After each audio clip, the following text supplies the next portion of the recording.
Alright, it's time for round 2 of the voting. Now, if the game you suggested doesn't show up here, don't worry, it may still yet. After all, this is only round 2 of 15, so we've still got a lot more to cover. A few other things to note are, if you want to vote, do not vote in the comments to this video. I will not be counting those. That's what I did during the previous celebrations, and I simply don't have the time or sanity to do that anymore. There is a poll in the video description. Just scroll down, click on it, it'll take you right to the poll page. You don't have to log in, register an account, anything. You just click it, and there's your choices. You can pick as many as you want and hit vote. It's just that simple. On another note, I also give no guarantees that the screenshot I'm showing is actually from the game that I'm speaking of. Especially when sequels are concerned, it's kind of hard for me to not get that mixed up when I've got to churn these videos out as fast as I do. Come the finals, I'll try to put a lot more time and research into those games. Rest assured, though, that what I show at least does vaguely resemble what the game's gonna be like. So without further ado, the games! The first is E.G. for the PC, an action platformer.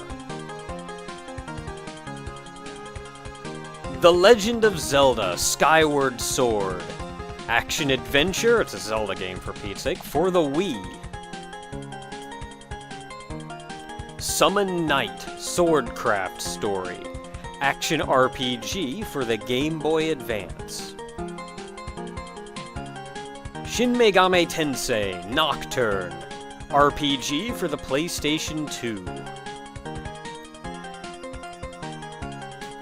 Radiata Stories, action RPG for the PlayStation 2.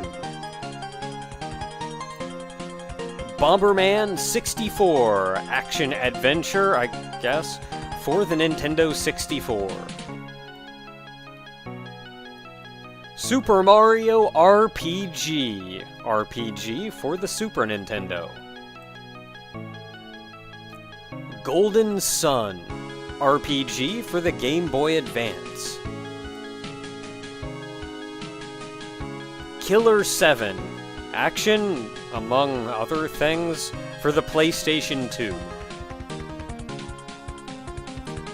Remember Me, newly released action-adventure, I guess, for the PC. The World Ends With You, action RPG for the Nintendo DS. Darksiders, action game, I guess there's a little bit of adventure in there, for the PlayStation 3. Insanely Twisted Shadow Planet, action-adventure leaning towards the adventure for the PC. Sailor Moon: Another Story, RPG for the Super Nintendo.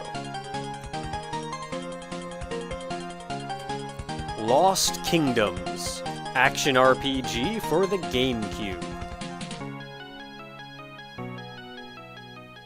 Now, speaking for a little bit about the games individually, I've heard nothing but good things about E.G., but to be honest, the game just doesn't interest me a huge amount. Skyward Sword, I am of course a huge Zelda fan. I'm really sad that I haven't had the chance to play this game, and that would certainly give me the chance to play it. Bomberman 64, I have sort of fond memories of. I'd like to go back and give it another try, but who knows how that'll turn out. Super Mario RPG. Technically, I did a massive co-op Let's Play of this ages and ages ago, where each one of us played for a different one of the stars you get. It's been a long time though, and that series is starting to fall apart, so I certainly wouldn't mind revisiting it. Insanely Twisted Shadow Planet I actually did a first impressions on a while back, and I actually really liked that game. Sailor Moon: Another Story is actually a Japanese-only release, but there is a translation patch, so don't worry about that. Golden Sun and The World Ends With You are actually also both really, really popular games that, to be honest, neither of them has just ever super interested me that much. So I get the feeling I probably wouldn't do them justice. There's a lot of games like that this round. I think if I had to pick a game that I personally was super excited to do, it would probably be Skyward Sword and Super Mario RPG, and Insanely Twisted Shadow Planet. So there's my votes for the day. Get to voting, and tomorrow will be round 3!